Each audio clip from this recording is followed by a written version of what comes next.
All right, we are now recording. And okay, so at the beginning of the lecture last time, we had a discussion about some MATLAB is some warnings about the heavy side function. Make sure that everything has to be used sort of very consistently with the step function, and heaviside, of course, is a little bit distinct if you're not careful. Let's see what else. Oh, we mentioned that the worked solutions.pdf is out there and available, and we're constantly adding to it as we work solutions. If I just wanted to physically point that out so that everyone knows that they're there. And worked solutions. So I think they were announced in an announcement, but they're here, they are available, and they have all details, lots and lots of details. Sometimes we work out the solution a couple of different ways. So go to them, when you're looking for answers and all the gory details in terms of solutions.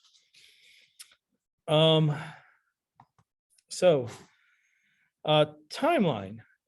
So a week and a half from now. So we'll be having our midterm exam. It's on Tuesday. So 10 days. So we should be prepping for exam. And then this lecture here is going to be lecture 7. We have a lecture 8. And then we'll have sort of review. So lecture 7 is really the DTFD, the IDTFD. So we're talking about Fourier domain concepts. Lecture 8 is a sort of, let's talk about all the three representations together and how they interrelate. And then we have our midterm exam. After the midterm exam, we have project 1, and we start in on chapter 4, or sample theory. So that's sort of the near-term schedule for the course. Let's see. Is there anything else to discuss? Is there any questions as it stands about it? So from chapter 2, we're going to go into chapter 4? Yeah, that's right. Yeah. So chapter 3 is the Z transform. The Z transform we typically address after doing sample theory, because sample theory doesn't really use any Z transform theory whatsoever. And so I think we'll be doing chapter 3 maybe after we do our sample theory, but before we do our digital filter design. So without further ado, let's see if this is going to function. With my PhD in electrical engineering, I know that I have to plug it in if I want it to function. Yep, that was correct. And so what was this slide all about? Well, we proved in this slide that the DTFT, the discrete time Fourier transform, has a surprising property that it is 2 pi periodic. That means that if any value occurs anywhere on the omega axis, which, because this is a function of this little omega, it will repeat indefinitely at 2 pi intervals on the omega axis. So if we see, it'll say a delta function at some location omega naught, it will be occurring at omega naught plus 2 pi, omega naught plus 4 pi, and omega naught minus 2 pi, omega naught minus 4 pi, periodic forever in both directions, because that's what periodicity implies. Okay, so periodicity of the DFT, we're going to look at what's a low pass filter. So we have a capital H. What does a capital H mean? Right, we always have this this notation that if we have something that's a little h of n, and then we say, and you've seen these Fourier transform pairs, you see sort of cursive f, and then we have a capital H, e to the j omega. This is how you denote a Fourier transform pair. The relationship, well, h of e to the j omega is equal to the sum over all the values of n, h of n, e to the minus j omega n. And so that's the DTFT. That's our definition of the DTFT. And our definition of, we can take any 2 pi interval from minus pi to, so in this particular case, I integrate from minus pi to pi. And we multiply h e to the j omega, because this is a continuous function of omega. It's a curve. It's a curve, a complex valued curve. And we integrate it with respect to omega. And so that is the dtft, the inverse discrete time Fourier transform, with the exception of our complex constant out in front, which is 1/2 pi. And surprisingly, very surprisingly, when we do this continuous integration, we get a discrete function back. So if we look at a low pass filter, and it has a cutoff frequency, omega c and minus omega c, a low pass filter will pass low frequencies and reject high frequencies. In this particular case, it's sort of a what they call a brick wall filter. It sort of goes out to the cutoff frequency and drops to 0 immediately. This is an ideal low pass filter. And the ideal low pass filter does not pass any frequencies greater than omega c. Now, what's interesting here is that we have this interval from 0 to omega c, and this interval here from minus omega c to 0. So this interval from here to here is a 2 pi interval that would correspond to our interval of integration here, right? Minus pi to pi. Now, when we look at that interval, if we were to look again from pi to say 3 pi, which would lie over here somewhere, we'd see again a copy of this. But you see, because this overlaps from 2 pi backwards to omega c, if we can take another interval, say from 0 to 2 pi,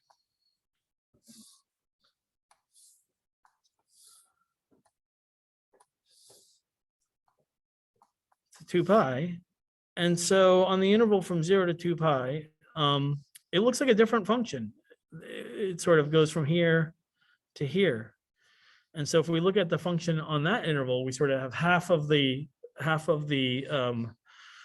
sort of block-like step function here from 0 to omega c, and half of it wraps around from 2 pi back to 2 pi minus omega c. Interestingly enough, when we calculate when we end up calculating the discrete Fourier transform, it'll look very strange because it will actually give you a result that's from 0 to 2 pi. Why is that very strange? Well, if we think of the DFT as being ordered in frequency, in other words, going from low frequency on the left to high frequency, it doesn't really look like that.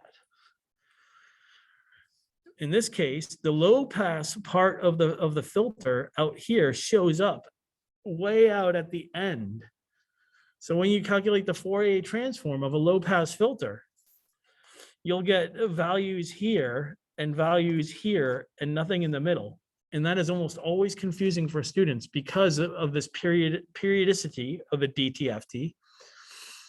And the fact that the DFT actually goes from 0 to 2 pi, and it makes this sort of appear maybe different from what you might expect, because frequency goes up to index pi or n over 2 if you're doing an n length FFT, and then frequency goes back down, which is really strange. In other words, the highest frequency is right here in the middle.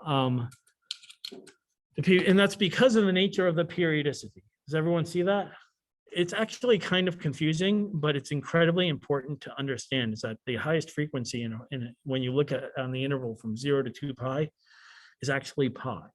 It's in the middle. And just remember, we have an interval that goes from minus pi to pi.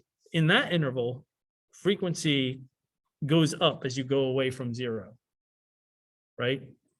More negative or more positive. But when you look at this interval from 0 to 2 pi, frequency kind of goes up as you go from here to omega c and goes up still as you go here. But after pi, you're actually going down in frequency back towards 0 as you go this way, right? And so confusing, but true.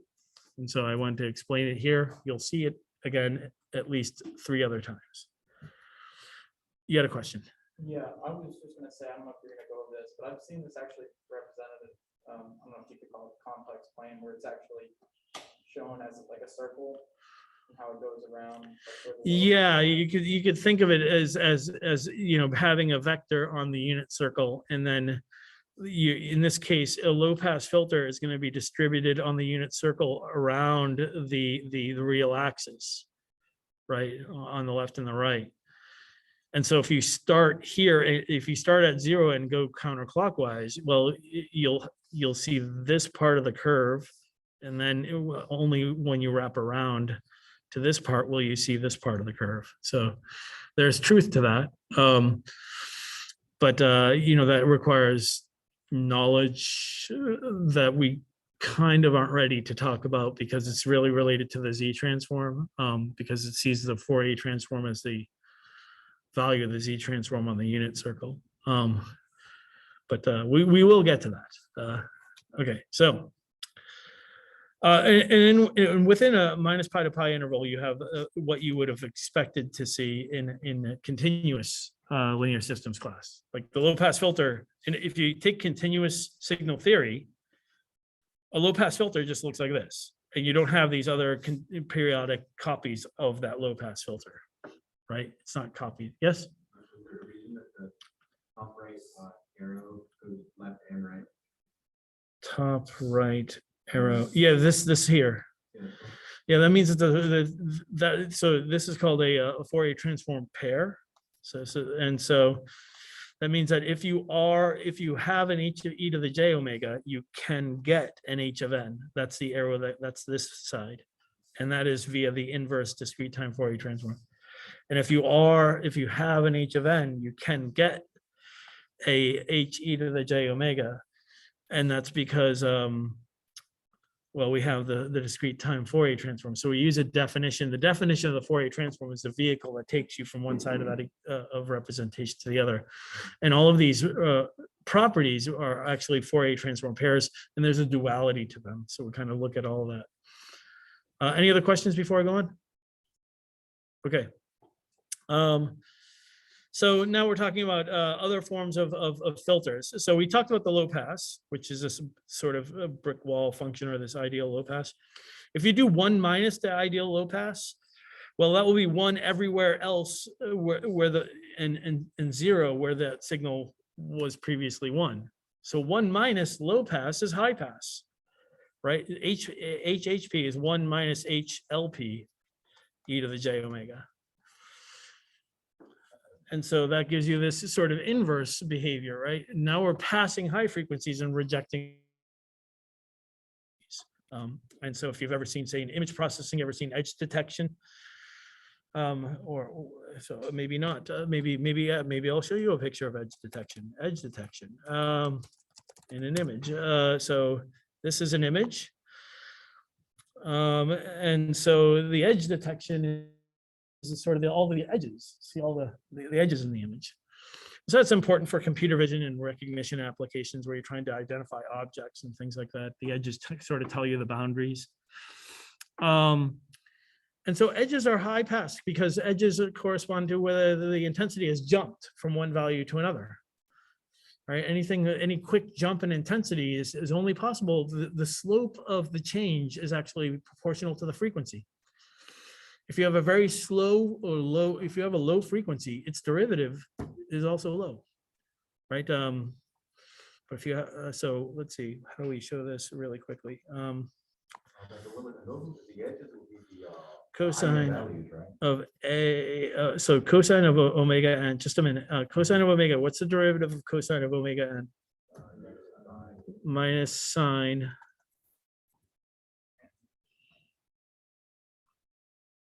Remember the chain rule.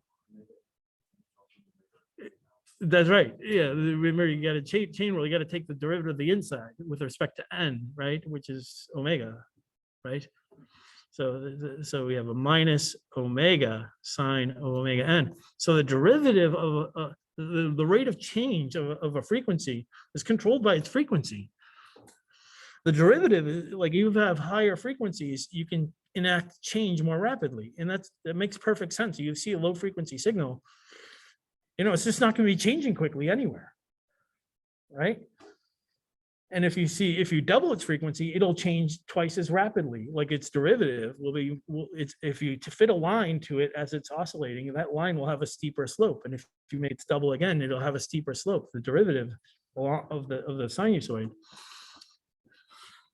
So when you want to enact large changes in intensity, you need high frequencies to change the value significantly over small spatial extents or over small time extents. So sharp changes in a signal are due to high frequencies.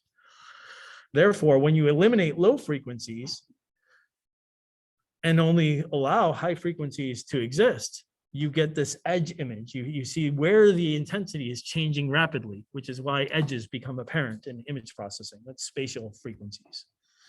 Does that make sense? So just in general, when you're looking at signals and you see the signal changing rapidly, that means it's a high frequency, right? If its signal is changing slowly, it's a lower frequency. So high pass filters will eliminate lower frequencies and allow higher frequencies to pass. So if I put a constant into a high pass filter, what will come out? An amplitude change. So if I put the number 5 into this filter, which is frequency 0, right? Frequency 0 is a constant, right? Cosine of 0 plus j sine of 0, right? So frequency 0 is in fact the origin on the omega axis. It corresponds to a constant number. If I put a constant number into this filter, what comes out? That constant number. No, well, the constant number multiplied by the filter at that frequency. And the filter's response at that frequency is 0. So a high pass filter will reject a constant and not allow it to pass. So if I put in a constant, say the 5, to this high pass filter, it will not allow it to pass, and what will be output from the system will be a 0. If I put in a high frequency, some frequency cosine of omega c plus 1, it's like something over here into this filter, it will pass it unchanged, right? It will go through. So that's what filters do. They reject some frequencies and allow other frequencies to pass. Now, conversely, if I put in the number 5 to this filter, the number 5 would actually leave because the filter's magnitude is 1 and it has the value 1 at frequency 0. So I would put 5 in and 5 would come out. Okay, so if you take a high pass filter, and combine it with a low pass filter, so think of this as a low pass filter from here to here, and a high pass filter from here to here, but there's a gap. So you set omega c for the low pass filter smaller than the omega c for the high pass filter, and you get what's called a band stop filter. The frequencies from here to here and here to here are rejected. All of the other frequencies are allowed to pass. And in fact, you can have 1 minus band stop. So this is band stop. This will stop frequencies from going through. This is band pass. I say, and in band pass, you're doing it's 1 minus band stop. So you're basically passing the frequencies which would have otherwise been stopped by the band stop filter. And so this is basically precisely if you ever have the bass, treble, and mid-range on your stereo. If any of you listen to music, those are all band pass filters. You're basically taking, and when you turn the knob, to the clockwise or turning it louder, you're basically making this number bigger, right, for that frequency range. So if it were the bass frequency range, it would be right here around 0, right? You'd have for the mid-range, it'd be higher frequencies. If it were the treble, it would be even higher frequencies. So the bass, mid-range, and treble are 3 band pass filters. And the position of your knob indicates how much gain that filter has. And that's what's going on with your audio mixing, that you generally can do on any stereo these days, right? And so these things are everywhere. Let's talk about the DTFT of common discrete signals. So the delta function, its DTFT is 1. How do we figure that out? Well, delta of n e to the minus j omega n, the sum from n equals minus infinity to infinity. What's the deal there? What's the only non-zero value in this sum? N equals 0. So we plug n equals 0 in there, we get delta of 0 e to the minus j omega 0. So that's a very complicated way of writing what number? This is the number 1. Right, so we can write down 1 a lot of different ways. I could write down 1 as cosine of 2 pi k, with k being an integer, right? An arbitrary integer having any value. This is just a different way of writing down the number 1. You can write the number 1 down in very creative and rich ways. Yes. Canvas will only take in flat numeric input and not, it's not. Huh? What? Canvas, what? Does Canvas take in a complex exponential? No. No, everything has to be a number. Yeah. In fact, Canvas doesn't speak complex at all. It would interpret a complex number like a string. It's Canvas's mathematics capabilities are, and I'm going to be kind here, limited. And so, we work within the constraints of what's possible. Yeah, I wish that it were different. I wish things were different, but they're not. So we work within the construct that we have. But having said that, one thing I wanted to warn against, actually, so it's okay I think it's great to actually analyze difference equations in terms of writing out MATLAB programs and cross-checking all these things, but just be careful. Don't make that your only skill. I could ask you a question where I ask you for something like, say the coefficient, like the alpha 1. I'm like, okay, solve this analytically and give me alpha 1 as part of your solution. So I want, don't make sure when you're preparing for the midterm, be able to solve difference equation either analytically or by MATLAB. They're both fine, but I might ask a question that precludes you from using a numerical approach. So that if that's your only skill, you might not be able to calculate the solution. So I want to warn, I don't want to, I want to let you know that could happen. And so that you plan accordingly in your studying.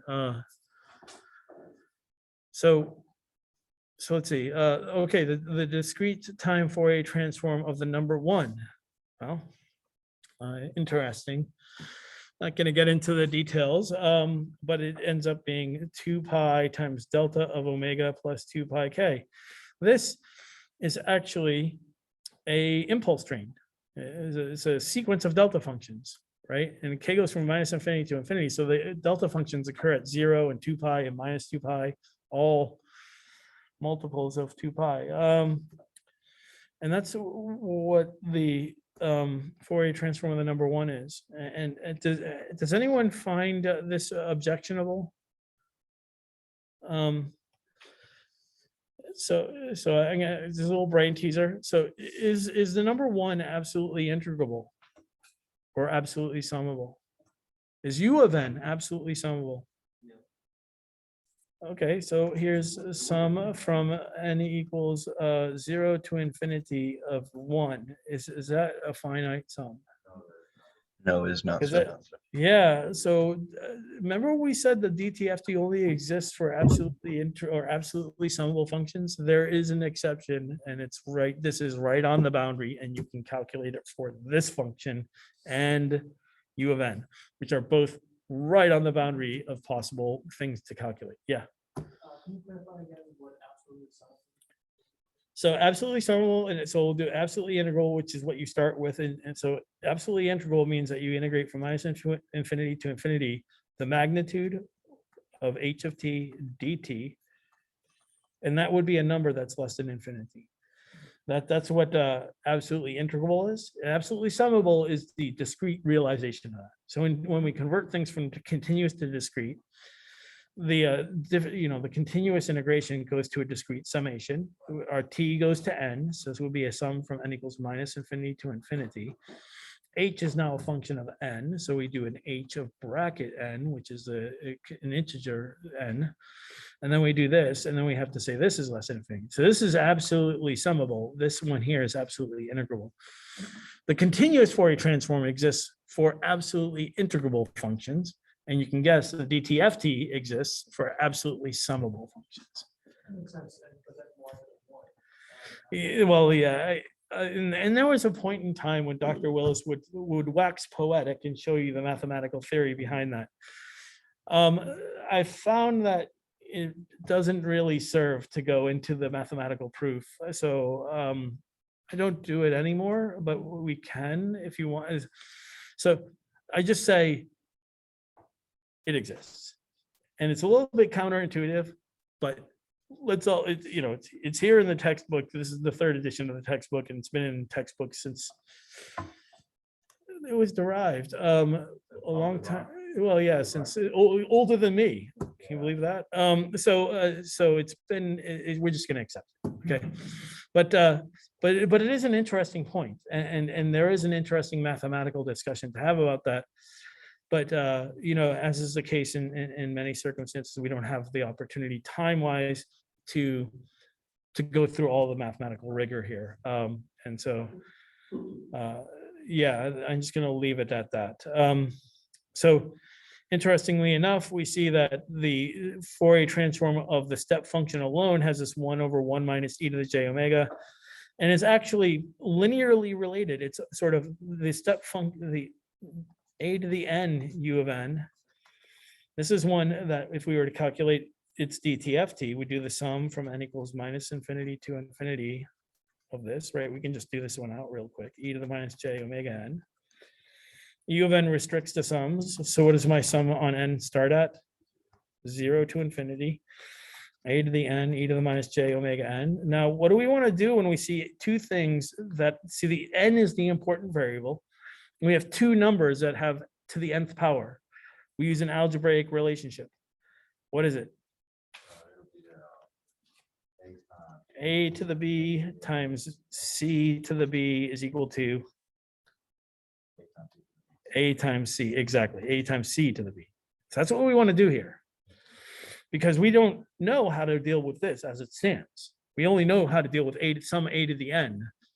So we need to make a and e to the minus j omega our a, right? Our constant. So we put them together. We just make them pals. Hello, a, why don't you partner up with e to the minus j omega? Now we're all friends here. We'll all hang out inside these parentheses and go like this. And that's our new a, right?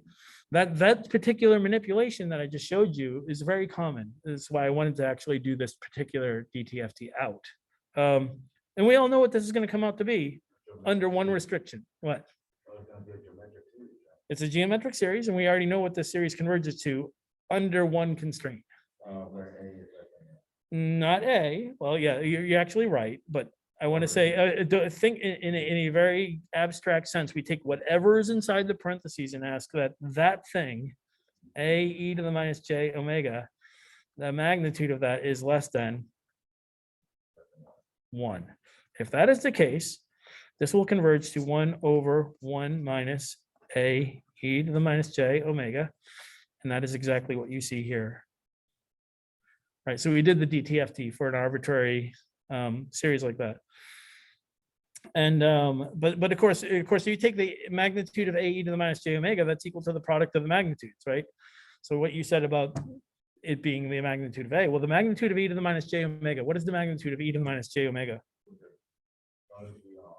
The magnitude of e to the minus j omega, the magnitude of this number. Remember, this can be represented as r e to the minus j e to the j phi, right? What is the value of r? R will be the magnitude of the sine and the cosine. Well, what's in front of the e here that we, it's a 1. The magnitude of this thing, is 1. Right? It's cosine of omega squared. It's the square root of cosine of omega squared plus sine of omega squared. That goes to, that simplifies to 1. You get the square root of 1. This is a magnitude 1 thing, like any way you cut it. Or you could just say, hey, this thing's already in polar format and the number out in front is 1. And so that's its magnitude. So there's a lot of different ways to look at it, but one thing that we should all conclude is that this number here, the second part, is magnitude 1. So what does that mean? The part in front of it, A, like you said, needs to have a magnitude less than 1 for this to converge to this value, right? 1 over. We all clear on that? But there's a bunch of algebra going on there, right? And some mathematical manipulations to be familiar with to make that all happen. And Dr. Willis, Mhm. would that still be the eigenvalue or? Eigenfunctions, we're gonna come back to, we're gonna circle back around on that. So these are not necessarily eigenfunctions. All right, computing the DTFT, technique for solution.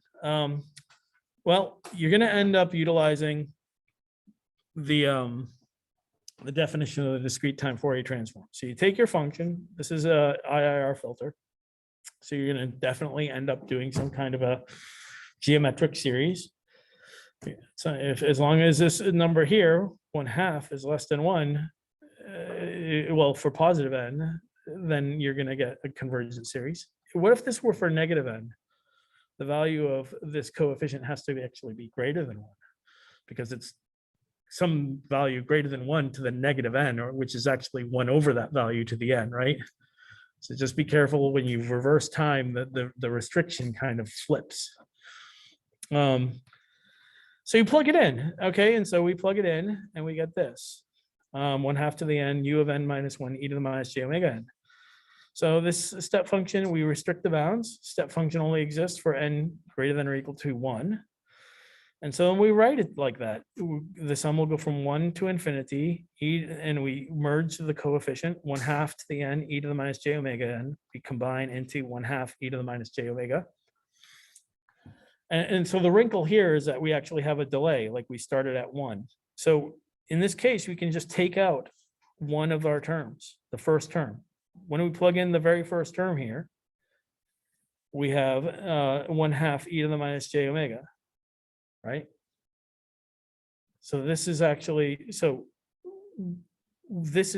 sort of allowing us to rewrite this starting at 0. What are we doing? We're multiplying in the very first term and canceling it out with the very first term in the sum. Does everyone see what I'm doing there? I'm a little confused on that. Is there a question? So let's see, how can we, so if we start this out, let's write out the sum. So just to be more clear, I think people might want clarification here. 1/2 e to the minus j omega to the n. All right, we start writing these terms out. 1/2 e to the minus j omega, that's the first term, right? Then the second term is 1/2 e to the minus j omega squared, right? So forth and so on. If we wanted to start this out at 0, what if we just factored out 1/2 e to the minus j omega from all of these terms, and we get 1 plus 1/2 e to the minus j omega plus 1/2 e to the minus j omega squared. So by factoring out this 1/2, I've actually shifted the sum by 1. Does that make sense now? It's kind of like taking out that first term. How do you factor that first term if it's all to the power of 0? Oh, you're talking about 1. Yeah, this one starts off at sort of index 1. And so since every one of these terms is going to have that first factor in it, we're basically, it basically decreases the value of n by 1 by factoring this out. Right, so maybe another way to look at this is let's write out the sum as if it were started at 0. If we start this series at 0, e to the minus j omega to the n, what do we get? Well, we get 1 plus 1/2 e to the minus j omega plus 1/2 e to the minus j omega to the 2, right? So forth and so on. That's what we get. And if we were to multiply in, 1 half e to the minus j omega, it's equivalent to shifting the sum to start at 1. Like if we were to take this and multiply this by 1 half e to the minus j omega, then the 1 here would now be 1 half e to the minus j omega. And the 1 half e to the minus j omega would be that thing squared. Right? And so this sort of goes the other direction. We start with a sum at 0 and we make it into a sum at 1 by multiplying by e to the minus j omega. Right? We can, so if we multiply this by 1, it actually, this phrase up here is equivalent to the sum n equals 1 to infinity 1 half e to the minus j omega to the n. Does that make sense? So we will not keep it in terms of n equals 0. Yeah, the reason that I took this factor out is to shift the sum to start at 0, because so we can use our formula. Because what is the magnitude of 1 half e to the minus j omega? If I take the magnitude of this number, it's the thing in front of the e to the minus j omega, right? It's already in polar form. This has magnitude 1 half, right? Is this sum going to converge?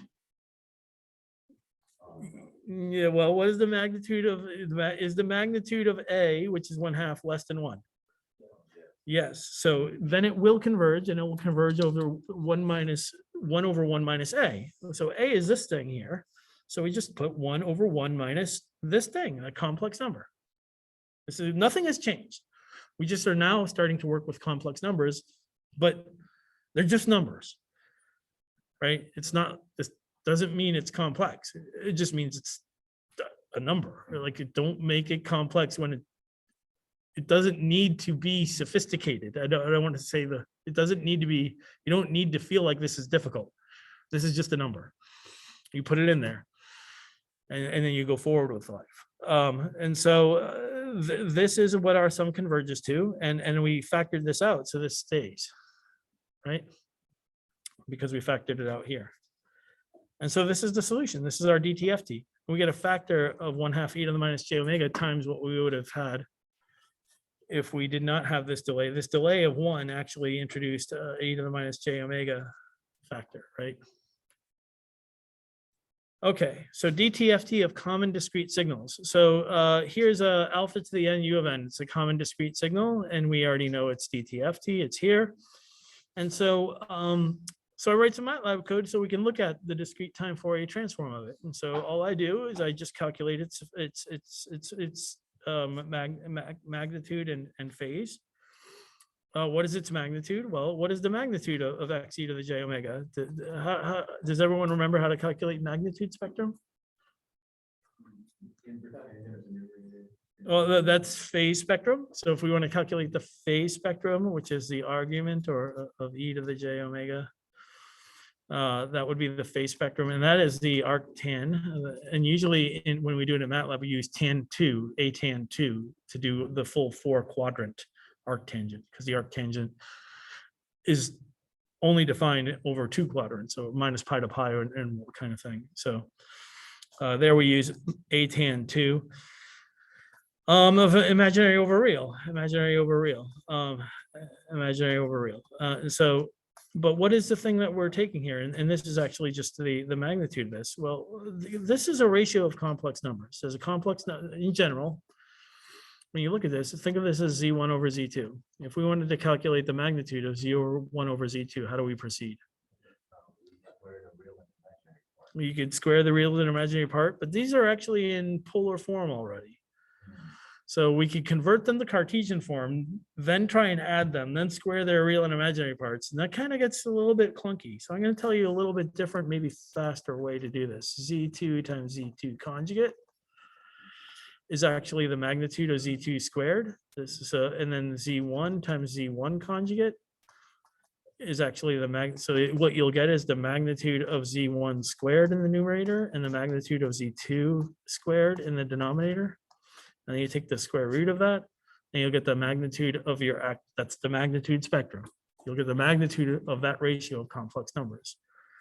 So our number in the numerator is 1. I'm going to say it's a complex number. It just happens to have a 0 complex component.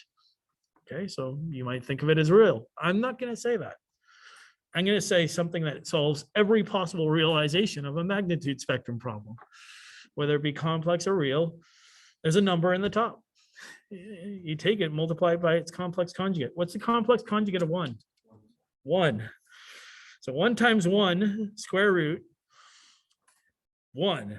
So we have our numerator 1. All right, denominator. Well, what's the complex conjugate of 1 minus? So we have 1 minus alpha e to the minus j omega. I'm going to say that this is a complex number. I'm calling this complex number Z2. What is Z2 conjugate? So so the conjugate of the sum is the sum of the conjugates. It's the first property to kind of know. So there are two numbers in here. If we want to take the conjugate of the whole number, we take the sum of the conjugates of the numbers. All right, so I'm going to apply that. So Z2 conjugate is the conjugate of the first number. What's the conjugate of 1? 1. Plus, so minus, so this has a minus, the conjugate of the second one. What is the conjugate of alpha e to the minus j omega? E to the j omega. So did I just conjugate that complex number? Okay. I can tell you this is a place where a lot of students trip up. And it's like conjugating like these numbers, like you need to look at it, it's a complex number, you just need to get its conjugate. What that means is that you don't change any of the signs of the actual equation. You just change the sign of the exponent of the complex exponentials. When you have e to the j omega, you make it e minus j omega. When you have e to the minus j omega, you make it e to the j omega. We can now multiply these two numbers. These are two complex numbers, z and z conjugate. You multiply them out, you get 1 minus 2 alpha. Oh, e minus, that's it, right? E to the positive j omega and e to the minus j omega cancel with each other. The result of this has to be purely real because it's a magnitude. If you multiply these two numbers together and you get a complex number, something wrong has occurred because magnitude is never complex. It's a real value, right?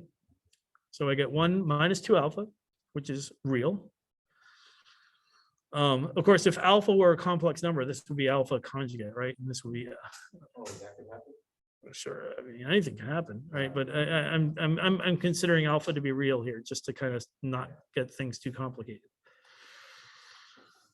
Okay, now we multiply minus alpha, we get a plus alpha squared. And now again, these two things cancel. And so you can see that in the, oh, sorry, we have one other thing. So I forgot a term here.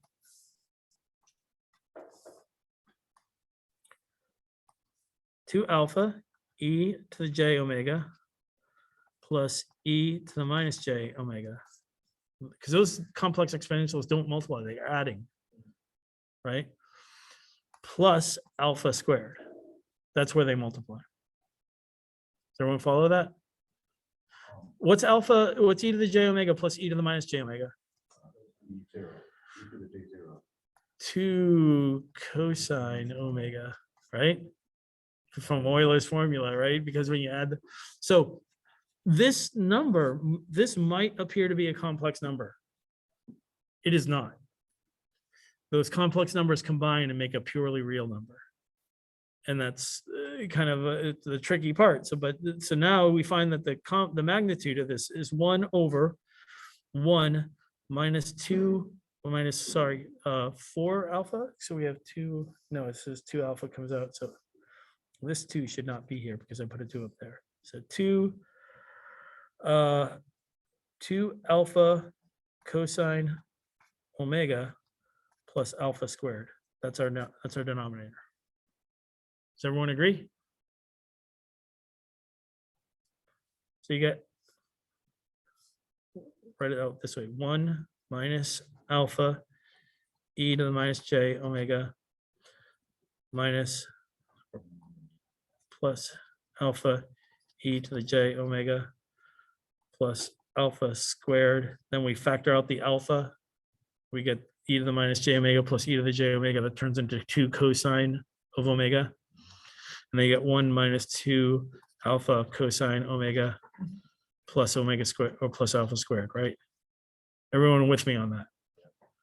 Second alpha to the j omega. That's a positive term? Yeah. It's this times this. Oh, it should be a minus, right? The thing out in front should be minus. So I didn't put the parentheses. So then when we factor out the negative, we'll get positive inside and the negative out in front, right? And that's what gives you the cosine. Does that make sense? That property of the magnitude being just the term squared also applies. Well, minus times minus, so this is a minus times minus is plus, right? And alpha squared, then the e to the j omegas cancel. Like that's in that case, the exponents add because they're multiplying, not adding. Does that make sense? So we're all okay on this algebraic manipulation. And you'll have to do this, like you'll be asked to compute a magnitude response. And you'll need to be able to make these manipulations. And that's how you do it. So then I plot this. So this plot right here is the square root of what we just calculated. So sorry, the square root should be here because this is the magnitude of z2 squared.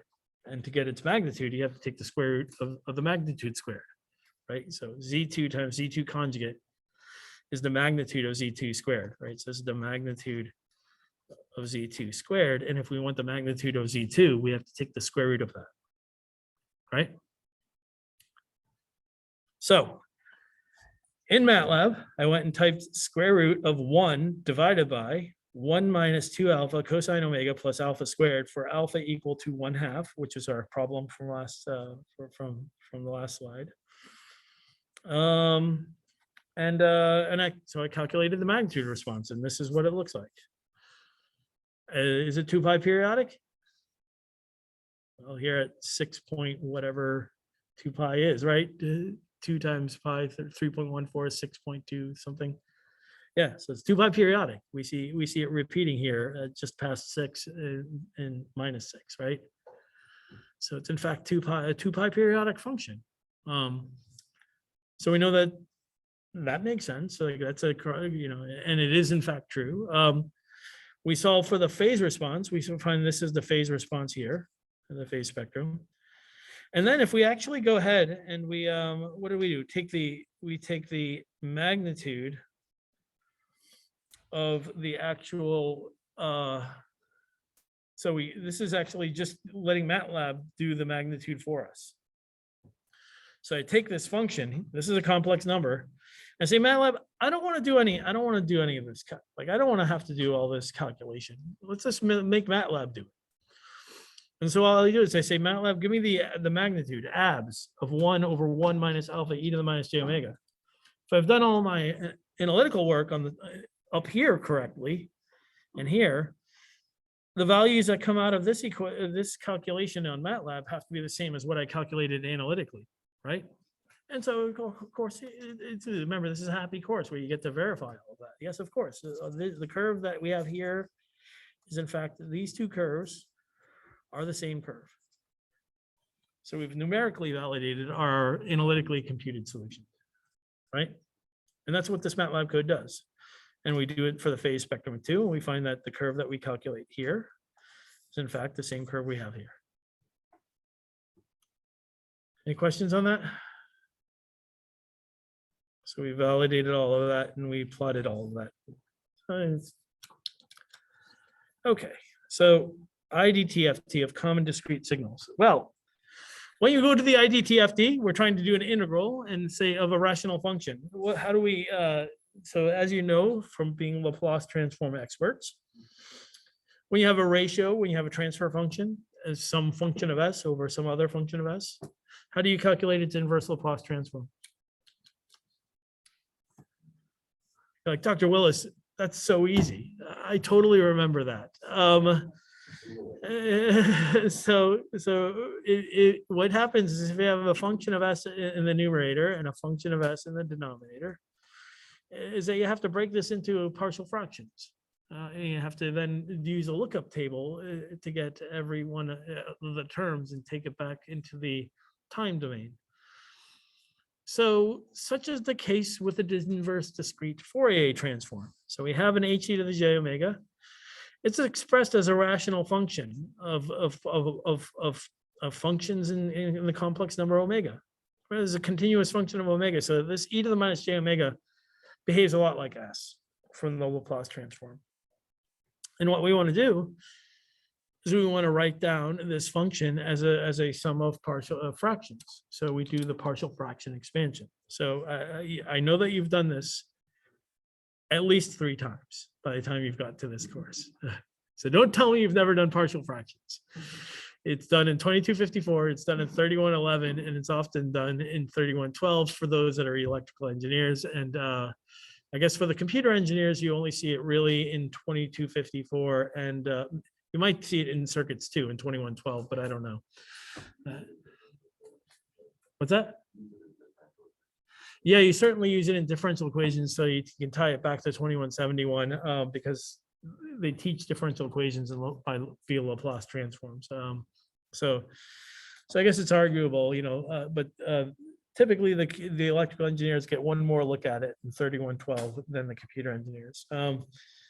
But anyways, you've seen this at least 3 times. And so it's rearing its head again, saying, hello, remember me, we're old friends. You love to practice your partial fraction skills. You yet again get to show your prowess and expertise in partial fractions. How do we do this? Okay, partial fractions is a matter. Okay, by the way, guys, partial fractions is just like writing down, like it's like breaking fractions into parts. It's scary. The concept is so simple, it's a little bit scary. Like if I have a 1/15 and I want to write it as some number a over 5 plus some number b over 3, can I do that? Yeah, that's all we're doing.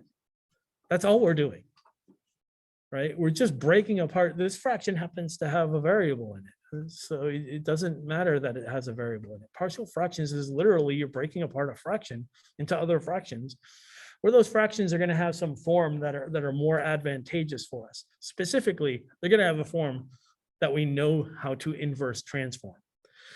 Right? We have a table. It's going to take this. We don't have a table that'll show us how to inverse transform that and turn it into this, which eventually we can inverse transform.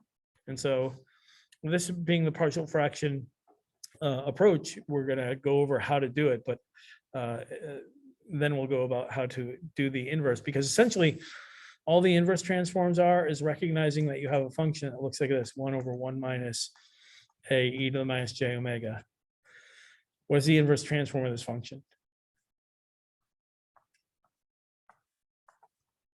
Right, the Fourier transform pair looks like this. So we're basically breaking it up into things that look like that, right? So let's see, how do we proceed? Well, first you take the bottom, the denominator. Like again, this to me this looks like 2 numbers that are multiplied. Like this, I know that this is 3 and 5 multiplied, right? 15. This is 2 numbers multiplied. And then I want to write it as the 2 numbers separate. So this maybe I designate this as the number 3 and this is the number 5, whatever. Right now we're just sort of saying it's something over 3 plus something over 5. So it literally is when you think of it in that way, it's not different from what I've written sort of tacitly here. We can all solve this. Like I can just set the value of a to 1 and solve for b, and we can figure out, this partial fraction expansion just for, you know what I mean? Like there's an infinite number of solutions here. So you kind of restrict one and then you solve for the other and you have any solution you might want. But here you don't have that degree of freedom. The variable omega doesn't let you just arbitrarily do things like that. So it's a little bit different. So you write it as this ratio. Then you simplify, right? How do you simplify? You multiply by the denominator. When you multiply by the denominator, over on this side, you got a cancellation. And on this side, well, you multiply both of these terms by the denominator of the other side. And when you multiply them out, you'll have e to the minus j omega cancel. You have a times this fraction, and then b, well, this will cancel out with this, and you'll have b times this number. Right? Could we do that over here? So like, how do we do that? It'll be 1 is equal to 3a plus 5b, right?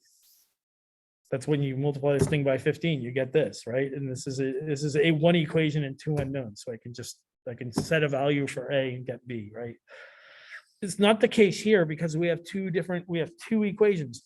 We have to equate coefficients for this, and we have to equate coefficients in the constant term. So we actually have two different terms, which actually give us two linear equations and not just one. So that's the only difference. It's the only difference between this extremely simple thing here and what you might think is super complicated over here. The only difference is like there's some number with a special placeholder like X next to it, and we have to keep track of that X, right?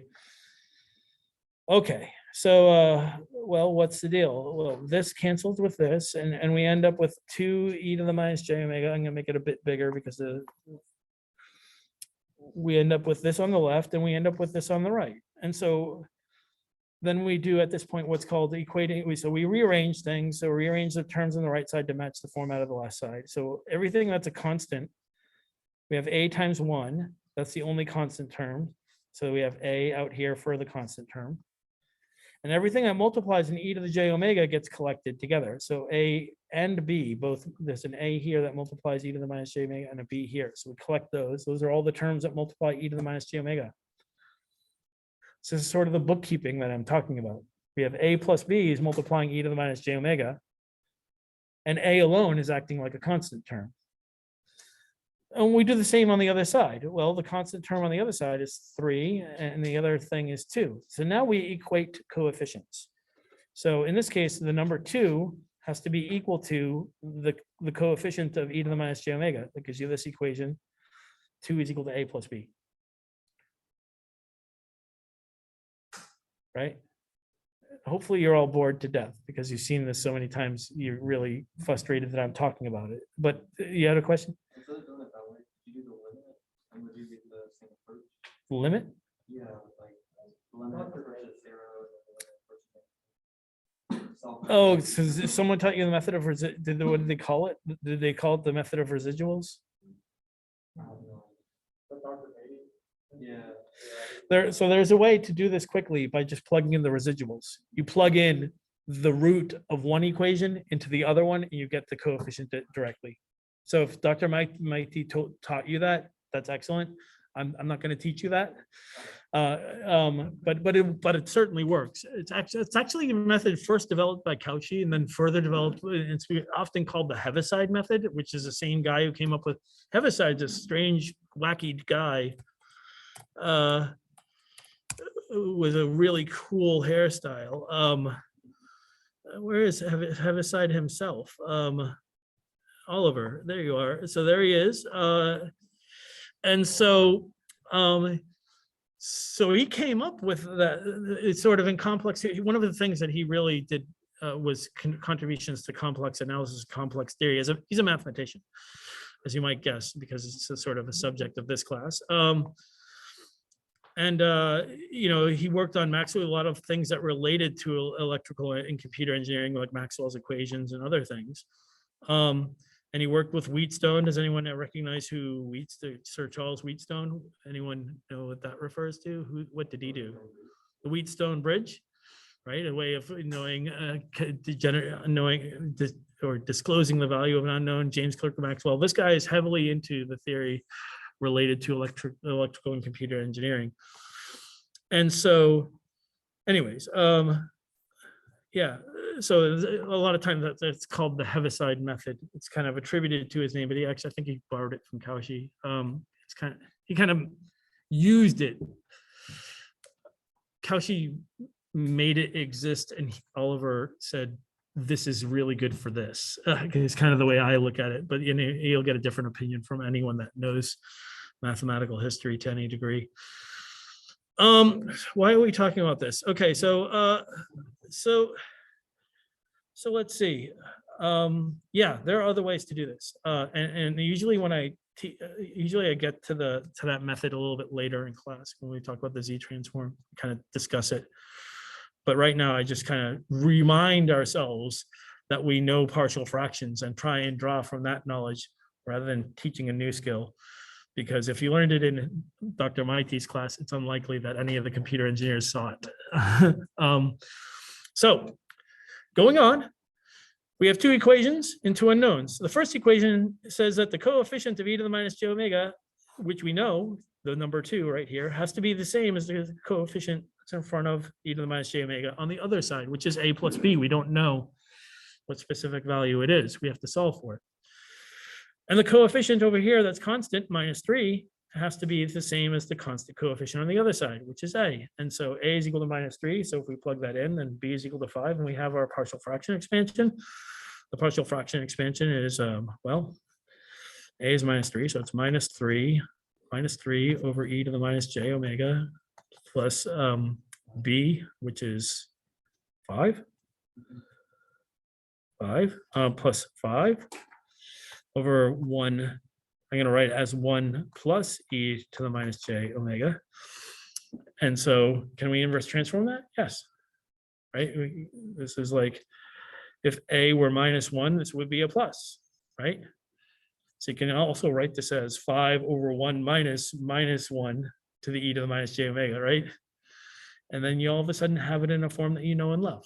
And we know that that's minus 1 to the n u of n for that, right? Yeah, times the number 5 using linearities, right? Is 5 minus 1 to the n u of n, right? I was gonna ask you for- I was gonna ask you for like three. One, sure. Please, in terms of that. Yeah, it ends up being discrete, which is surprising, but it's true. You know, and we only know that because we calculated the forward transform of alpha to the n u of n. So we know what it goes to, right? So we have a table. When we see this, we know that it came from that, and we're basically inverting that process. And we're getting these functions in that form. Like we didn't have it in that form, so we got it into that form, and we used the fact that we know how to inverse transform, right? That's how all of these inverse transform problems work. We just already know the solution because we worked the problem in the opposite way. Okay. By the way, all right. So by the way, this minus 3 e to the minus j omega. Anyone know what the inverse transform of that is? You kind of shouldn't yet, but I'll write it as minus 3 e to the j omega. So this is a constant, and this is a delay term, right? Because I just took the e to the j omega and put it in the numerator, right? So it's minus 3 e to the j omega. Minus 3 is constant, so it's like delta. It's minus 3 delta, and then this is actually in advance of n plus 1. So this thing ends up being the shift property. So we can inverse transform all this stuff is kind of what I'm trying to say. All right. Any questions? So any questions on partial fractions or quick brusher up of partial fractions without Dr. Maiti's Heaviside or complex residual analysis method? Okay, computing the magnitude spectrum. Well, we actually know how to compute the magnitude spectrum, but this is sort of a reminder. We calculate the magnitude of the numerator. We call it n of e to the j magnitude of the denominator. And we take the ratio. So this is just writing that out mathematically. You know, x e to the j omega, we write it as a fraction of two functions and calculate the magnitude of the numerator and the magnitude of the denominator. I also write out this phase function, which is the phase of the numerator and the phase of the denominator, to prepare us on how to do the analytical analysis for the phase spectrum. And so we're converting this entire function to R phi format, right? R is the thing out in front of the exponential, and phi is the thing that's after the j in the exponent of the exponential. So this is the phase of the numerator. This is the phase of the denominator. So if this is the magnitude spectrum, which is just this part here, guess what the phase spectrum is? It's this part here. Yeah, you got it. It's this part over here. And in fact, we can simplify it. We can write it as e to the j theta n of j omega minus theta d of j omega, because we all have the algebraic wherewithal to do that. Because we have the e in the bottom, we can just take it to the top. It becomes negative, right? And then we have e to the j something multiplied by e to the j something. Well, that's e to the j, the sum of the two somethings. And that's how we get this sum here, right? And this is the phase spectrum. And so, okay, computing the magnitude spectrum, and we actually had the pleasure of already doing this. So I took the magnitude spectrum of this. I tell you about multiplying by the conjugate. It's equivalent to doing this. And then I actually calculated all out in excruciating detail, as I already wrote down separately. So we're just not going to spend a lot of time on that aspect of this slide, because we get to the same point in space, which is the solution that we've already verified analytically. And again, I'm invoking this rule that if we add these two things vertically, we get 2 cosine of omega as the result, because these things cancel this and this when we add, right? Sort of re-verifying why the sum of e to the j omega and e to the minus j omega, as we see here, turns into this term here, the 2 cosine omega specifically. Okay, so that's the deal with that. But let's talk about, so are we doing the phase response yet? Yeah, so let's go ahead and do the let's do the phase response. But you can see that the numerator is e to the j0, so the phase of the numerator, I can write e to the j0. That's just a complicated way of writing 1, right? It's just, but I'm saying that this has 0 phase when I do that, right? And the phase of the denominator, well, that's something else we've got to calculate. We've got to find that all out. So how do we do that? Well, I suggest a very straightforward way for getting the phase of the numerator and the denominator. Let's just break apart your functions into sines and cosines and take all of the real parts and put that in the denominator. It's imaginary over real. So put that in the denominator, take all the imaginary parts, put that in the numerator, and take the arctangent of the ratio, and you're done. So that's how to proceed there. And that's exactly what we're about to do in this slide sequence on computing the phase spectrum. So again, now we're focusing on the second part, right? Theta sub n, that's the numerator phase spectrum. It's the phase spectrum of the numerator function. And theta d, that's the phase spectrum of the denominator function. And so when you compute the phase of the numerator, so this is the technique for solution. This is like, if you have this problem, this is my suggestion for how you solve it. First, you get it in this form. If you get it in this form, you've already calculated the magnitude spectrum, like, because you have the ratio of the magnitudes. So you're just done with that. And you already know what the phase components are. So then all you have to do is just take the difference of the two phases, like I sort of wrote, sort of preparatory up here, because it's e, we have a complex number. It's r e to the j phi. This block here, this thing, that's r. You know, e to the j is what we have here. So we have e to the j, and then this thing here, this is phi, right? So we're just taking this big function that really might seem complicated and just putting it in full form. Right? We need to calculate its r. Well, its r is a function of omega. So we're going to get a function of omega out. That's okay. We just do that. And that function of omega has to be purely real valued. There can be no complex parts in the magnitude. Magnitude is always real. Phase, well, phase is also a real valued thing. And so, you know, but there you're going to have sines and cosines. So let's see how it plays out. Computing the phase spectrum for this particular function. Our numerator polynomial is 1, and our denominator polynomial is 1 minus alpha e to the minus j omega. If we look at the numerator in detail, I'm going to write the number 1 as 1 times e to the j0. So I specifically note the phase as 0. And so that means that theta n is the function 0. Fine, not a problem. We're going to end up with 0 minus something as the phase spectrum, right? Because that's half of the phase spectrum. Now we have to analyze the denominator. So literally what I'm telling you here is how to solve this problem, no matter what form it ever arrives in, right? You take this approach, this will give you the right solution. Denominator is this function here. That's the denominator.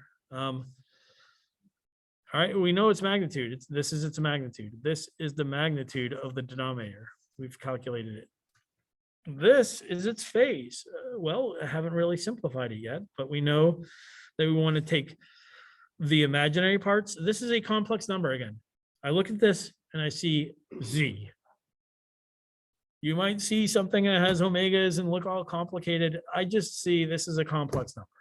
Okay. And I hope that you look at it like this is a complex number. All I have to do is figure out what are its real parts. And I put that in the denominator here. And I need to figure out what are its imaginary parts. And I put that in the numerator. And I'm take the arctangent of that and I'm done. Right? How do I get the real and imaginary components? It's in polar form. I need to convert it to Cartesian form. That's the only way to get the real and imaginary parts separated out. So I do exactly that. The imaginary part of the complex number is, so in this particular case, alpha e to the minus j omega, that's going to be alpha sine omega. Right? This is, I'm going to write it out as 1 minus alpha e to the minus j omega. So e to the minus j omega is cosine. You can write it out different ways, but I'm going to write it as cosine minus omega minus a sine. Well, let's just say, how do we want to do this? Minus minus plus. You could take the minus outside or inside the argument. Is you get the same result either way. But I guess in this particular case, well, since we're saying that this is alpha sine of omega, we will take it outside. So that would make it, let me get some eraser here.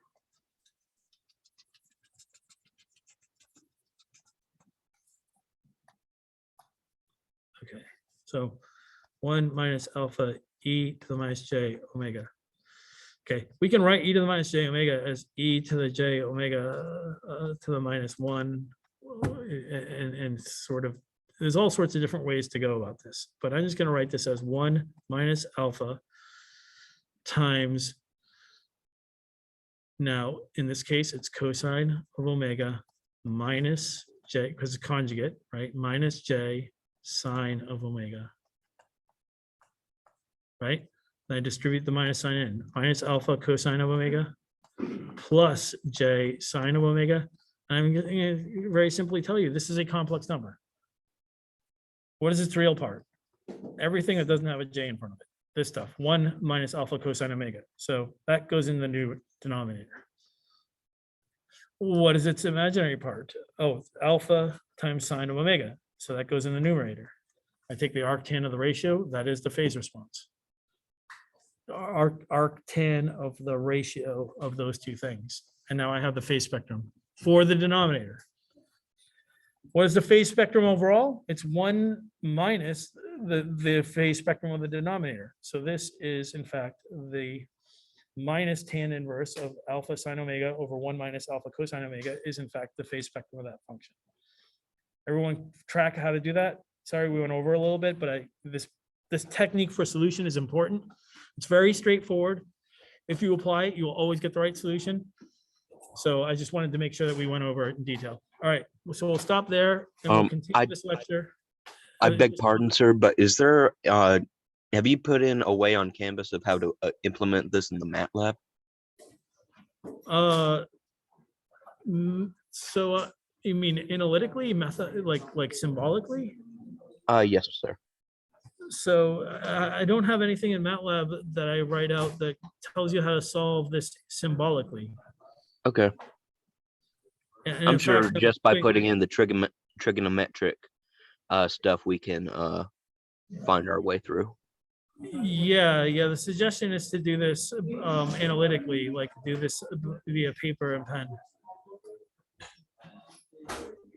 Okay. Is there any other questions? Okay, so I'm going to stop the recording.